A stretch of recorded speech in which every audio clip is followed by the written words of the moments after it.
Life has a way of putting us on trial every single day. Though not in a courtroom with robes, gavels, and statutes, the trials I'm talking about are far more subtle and far more personal.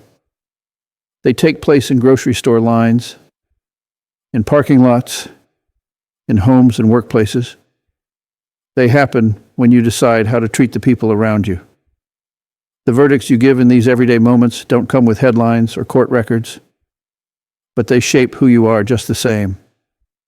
And the question that life keeps asking is this: will you decide with only your head, or will you let your heart guide you too? I've spent years in a courtroom, years listening to stories from people who came before me, some nervous, some frightened, some angry, many simply overwhelmed by life. And through all those years, I've learned something that no law book will teach you. Fairness isn't cold or mechanical. True fairness is never blind to humanity. It has a pulse. It has a heartbeat. And if you listen closely, you'll hear that the best verdicts aren't just about rules, they're about people.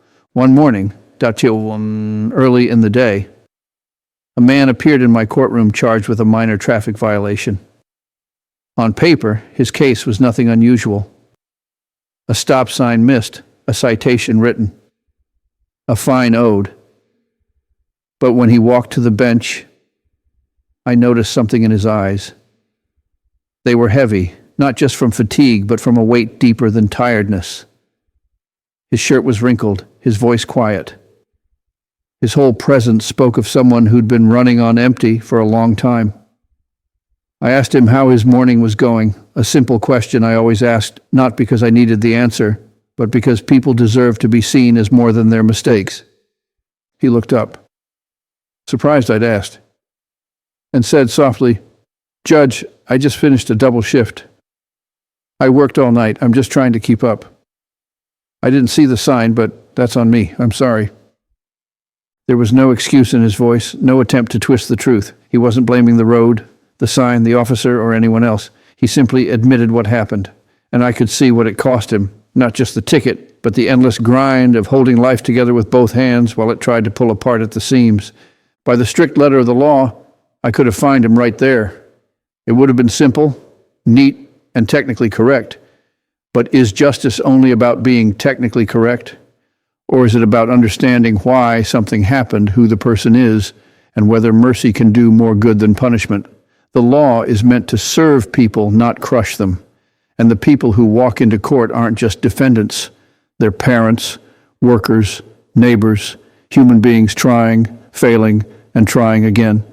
So I asked him more. How long had he been working doubles? How were his kids doing? And he told me about the little ones at home, about how they were his whole world, how every hour he worked was for them. He wasn't proud of missing the sign, he was embarrassed. But he also knew that every dollar counted and every fine felt like a mountain. In that moment, I thought about the purpose of my job. Was I there just to issue penalties like a machine? Or was I there to balance accountability with compassion, to weigh not just the action, but the person behind it? I told him, I'm not going to fine you today. I see how hard you're working. Just promise me you'll get some rest. You can't take care of your kids if you don't take care of yourself. The look on his face wasn't just relief. It was gratitude mixed with disbelief, as though someone had just told him the world could be kind. And that stayed with me because dismissing his ticket didn't weaken justice, it strengthened it. It showed him that the law isn't just a hammer waiting to fall, it's a framework built to protect human dignity. Moments like that have taught me a powerful truth. Fairness isn't blind, it's clear-eyed.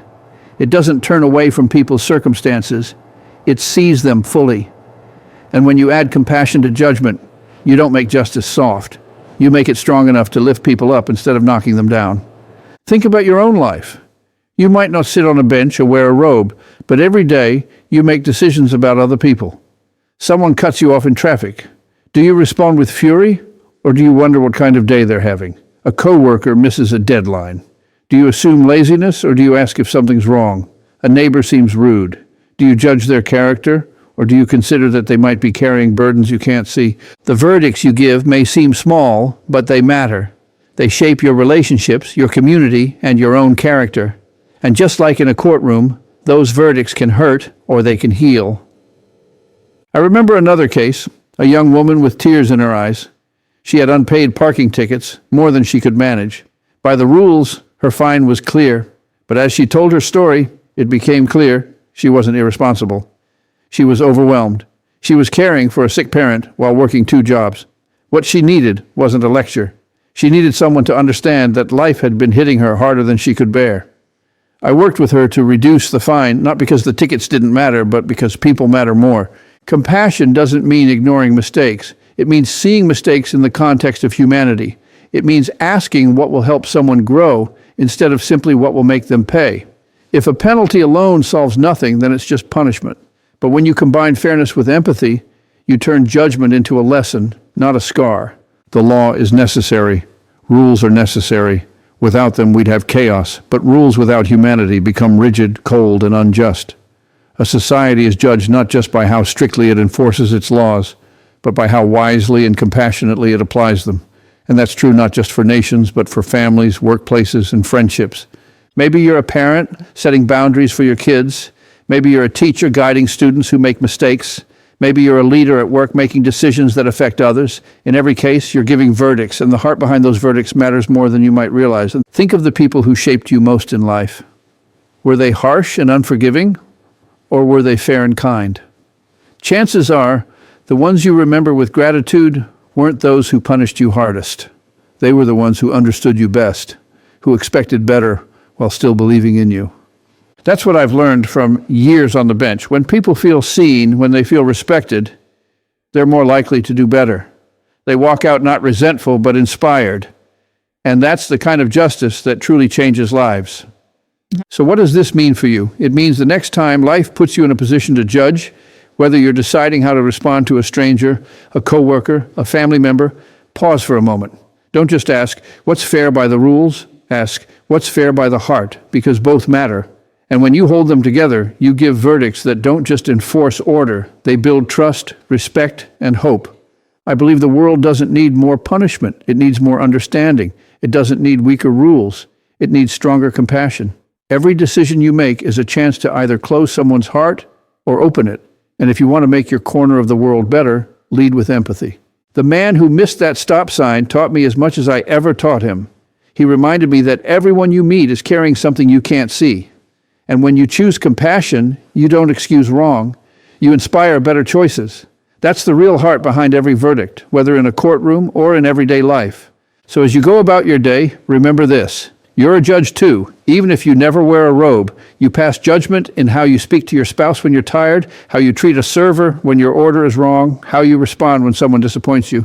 Each of these moments is your courtroom. Each is your chance to show whether your heart sits on the bench alongside your head. Choose verdicts that heal. Choose words that build. Choose fairness with compassion, not fairness without it. Because when you do, you don't just change someone else's day, you change who you are. And that is justice at its finest.